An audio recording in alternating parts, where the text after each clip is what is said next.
അതെ, ഈ തൈറോയ്ഡ് ഉള്ളവർക്ക് ഈ ക്യാബേജ്, കോളിഫ്ലവർ ഒക്കെ കഴിക്കാൻ പാടില്ല എന്ന് പറയുന്നില്ലേ? ശരിക്കും എന്താ അതിന് കാരണം? ഈ കാബേജ്, കോളിഫ്ലവർ അല്ലെങ്കിൽ ബ്രോക്കോളി, ബോക്ചോയ് എന്നൊക്കെ പറയുന്നത് ഒരു ക്രൂസിഫറസ് വെജിറ്റബിൾ എന്ന് പറഞ്ഞിട്ട് ഒരു ഭാഗത്തിൽ പെടുന്നതാണ്. ഓക്കെ. എന്ന് വെച്ച് കഴിഞ്ഞാൽ ഇതിൽ ഗോയിട്രോജൻ എന്ന് പറയുന്ന ഒരു കണ്ടന്റ് ഇതിൽ അടങ്ങിയിട്ടുണ്ട്. അതുകൊണ്ടാണ് ഇതിന് ക്രൂസിഫറസ് വെജിറ്റബിൾസ് എന്ന് പറയുന്നത്.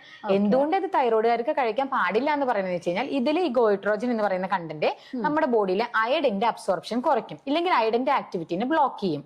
അത് തൈറോയിഡിന് മോശമായിട്ട് ബാധിക്കുന്നത് കൊണ്ടാണ് തൈറോയിഡ് രോഗികൾ അല്ലെങ്കിൽ തൈറോയിഡിന് പ്രശ്നമുള്ളവര് ക്രൂസിഫറസ് വെജിറ്റബിൾസ് ആയിട്ടുള്ള ഈ ഗണത്തിൽപ്പെട്ടതൊന്നും കഴിക്കരുത് എന്ന് പറയുന്നതിന്റെ കാരണം. ഓക്കെ, അപ്പൊ ഈ ഗോയിട്രജൻ ആണ് പ്രശ്നം. നമ്മളിത് ഒരിക്കലും കഴിക്കാൻ പാടില്ല എന്നാണോ? അങ്ങനെയല്ല, നമ്മളിത് പച്ചക്ക് റോ ഫോമിൽ കഴിക്കരുത്. വേവിച്ച് കഴിക്കുമ്പോൾ ഈ ഗോയിട്രോജന്റെ അളവ് കുറയും. അപ്പൊ അതുകൊണ്ട് വേവിച്ച് അല്ലെങ്കിൽ ഉപ്പേരി, തോരനൊക്കെ ഉണ്ടാക്കിയിട്ട് നമുക്ക് കഴിക്കാം. ജ്യൂസ് ആയിട്ട് അല്ലെങ്കിൽ സലാഡിൽ അതുപോലെ റോ പച്ചക്കായിട്ട് ഇത് കഴിക്കാതിരിക്കാനായിട്ട് ശ്രദ്ധിക്കാം. റിസ്ക് എടുത്ത് ഇതിപ്പോ ഞാൻ കഴിക്കണം, എന്തായാലും ഗോയിട്രജൻ ഉണ്ടെന്നാ പറഞ്ഞു, ചെറിയതായിട്ടാണെങ്കിൽ. അങ്ങനെ ഒരിക്കലും വിചാരിക്കരുത്.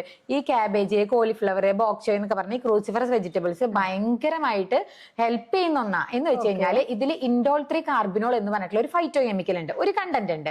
ഇത് സ്ത്രീകളില് ഗർഭാശയ മുഴകള്, ഫൈബ്രോയിഡ് ഒക്കെ ഉണ്ടാവുമ്പോൾ അതിനെയൊക്കെ തടയാനായിട്ട് ഹെൽപ്പ് ചെയ്യുന്നതാണ്. അതുപോലെ തന്നെ വൈറ്റമിൻ സി, വൈറ്റമിൻ കെ, അതുപോലെ ഫൈബർ റിച്ച് ആണ്. അപ്പൊ അതുകൊണ്ട് ഈ കാബേജ്, കോളിഫ്ലവർ, ബ്രോക്കോളി എന്നൊക്കെ പറയുന്ന സാധനങ്ങൾ ഭയങ്കരമായിട്ട് നമ്മളെ ഹെൽപ്പ് ചെയ്യുന്ന ഒന്നാണ്. അപ്പൊ തൈറോയിഡിന്റെ പ്രശ്നം ഉള്ളവർ മാത്രം ആഴ്ചയിൽ ഒരു തവണയോ അല്ലെങ്കിൽ 2 ആഴ്ച കൂടുമ്പോൾ കഴിക്കുന്നതുകൊണ്ട് ഒന്നും പ്രശ്നമില്ല. സ്ഥിരമായിട്ട് കഴിക്കാതിരുന്നാൽ മതി. അപ്പൊ തൈറോയ്ഡ് കാര്യങ്ങൾ ഇല്ലാത്തവർക്ക് അപ്പൊ ഇത് ധൈര്യമായിട്ട് കഴിക്കാം. തൈറോയ്ഡുകാര് ഒന്ന് ശ്രദ്ധിച്ചാൽ മതി.